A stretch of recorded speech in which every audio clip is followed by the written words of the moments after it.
They said I was family. Until I couldn't give them more. So I gave them less than nothing. That's not meant to be dramatic. Just true. I'm Danny. I'm 27 years old. I live in a rented one-bedroom apartment about 20 minutes from where I grew up. I work a day job doing inventory at a warehouse and a side job managing online orders for a small business. It's not glamorous, but it's steady. I get by. I wake up early, I make my own coffee because I can't justify paying $5 for something I can make in a chipped mug at home. I keep receipts. I do the math. I know what day rent is due before I know the day of the week. I used to see my family every weekend.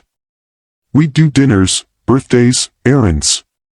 If anyone needed anything, a ride, a loan, a favor, I was the one who showed up. I didn't think much of it. That's just what you do when you're part of a family. At least, that's what I thought. But here's the part nobody tells you. When you're the one who always says, yes, people stop asking if you can. They just assume you will. And for a long time, I did. I helped with bills that weren't mine. I lent money I didn't really have. I changed plans, rescheduled shifts, skipped meals, stretched myself thin. I told myself this was love. But love shouldn't leave you drained and doubting. Love shouldn't make you anxious when your phone rings, because you already know it's not a check-in, it's a request. The first time I said, I can't, the silence hit different. No one argued. No one asked why. They just stopped calling. It was subtle at first, missed calls that didn't get returned, group chats that moved on without me. Then it got clearer. Family gatherings I wasn't invited to. News I found out last. And still, I told myself, they're just busy. It'll pass. But deep down, I knew.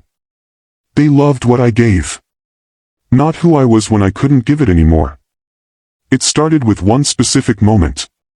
Not big or dramatic, just one of those days that sticks with you because everything cracked a little at once. My younger cousin had asked if I could help pay off a car repair. $300.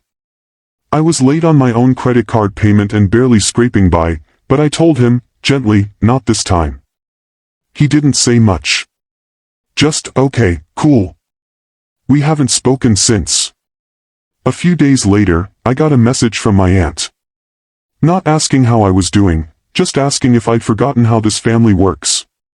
Then came the calls from my mom. Not yelling, but you know the tone.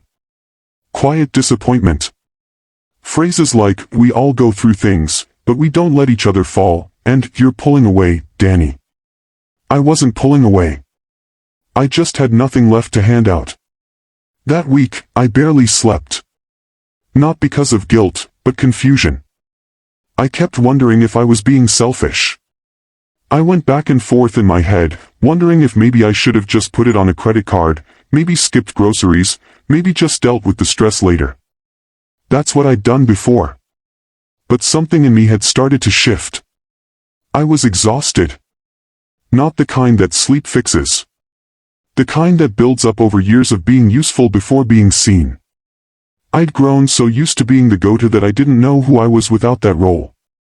When you're always the helper, you don't realize how much of your identity gets tied to being needed. And when you're no longer needed, when you say no, you find out who's still around when you have nothing to offer.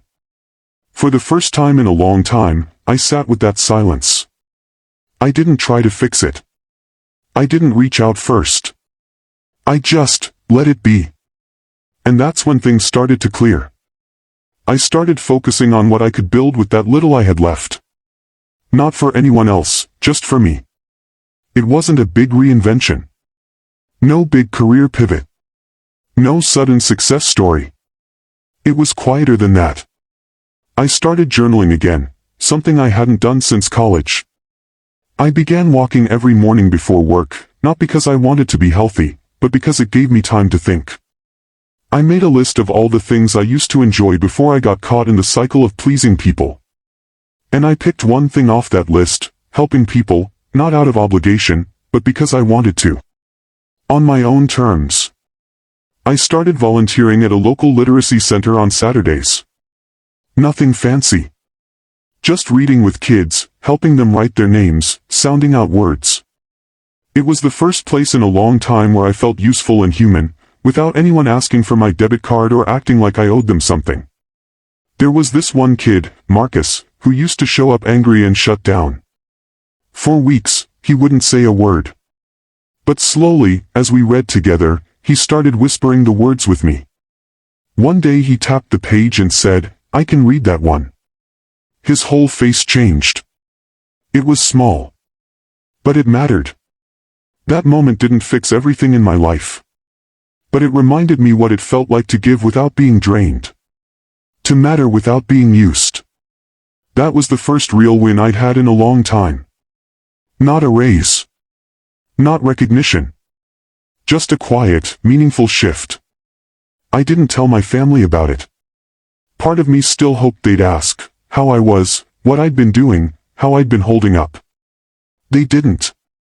They knew I wasn't helping out anymore, so they assumed I wasn't doing anything worth mentioning. There were a few birthday calls, a few group messages. But the warmth had gone cold. They didn't ask questions. They didn't seem curious about the version of me that wasn't always giving. I once tried to share a little, told my mom about the literacy center. Her response? "That's nice. You should focus on finding a better paying job though. You've always been smart." Translation: that's cute, but it doesn't count. That's the thing. When your value has always been measured by how much you give, anything done for yourself looks like a waste to the people who benefited from your self-neglect. Still, I kept going. Volunteering, working, staying consistent. Not for praise, just because it gave me something real to hold on to. Then, one day, out of nowhere, I got an email. It was from the program director at the literacy center. She said Marcus, remember him, had named me in a school essay about the person who helped him feel smart. She attached a photo of the paper, written in uneven handwriting, with my name spelled wrong but still recognizable. That was the moment. My moment. I didn't cry. I just stared at the screen for a while and felt something inside me click back into place. Like, this is it. This is enough. And what struck me most wasn't just the recognition. It was realizing how invisible that kind of impact is to the people who claim to know you best. A few months later, I went to a family cookout. First one I'd shown up to in a while. People were polite but cautious. I could feel the shift, like they didn't quite know where I stood anymore, now that I wasn't bending over backwards to make things easier for everyone. Then my cousin, yes, the same one who cut me off over the car bill, asked, half joking, "So what have you been up to? Still doing that reading thing or whatever?" I told him the truth. That I still volunteered. That a kid had written about me. That it meant more than any paycheck I'd ever chased. He blinked, shrugged, didn't say much. But the rest of the table went quiet. It wasn't awe. Or apology. It was something smaller, the realization that maybe I was doing okay after all. That I hadn't disappeared, I just stopped performing for them. Since then, not much has changed on their end. They still don't ask much. Still don't get it. But I do. I've learned that success doesn't need an audience. That impact doesn't always come with applause. That sometimes, when people stop showing up for you, they're making space for you to show up for yourself. I'm not bitter. I'm not angry. I'm just clear. Clear on what I value. Clear on how I want to live. Clear on what family means, and doesn't mean, to me anymore. If you've ever been quietly cut off for not giving enough. If you've ever been more valued for your labor than your presence. If your worth was measured in favors and not in who you are. You're not alone. Sometimes the most important thing you can do is stop pouring into people who don't even notice you're empty. So I'll ask you, where are you watching this from? What's your quiet victory? What have you built in silence that no one clapped for, but you know it matters? Drop it in the comments. I see you. And if this story sounds like yours, stick around. Subscribe to this channel. There's more where this came from.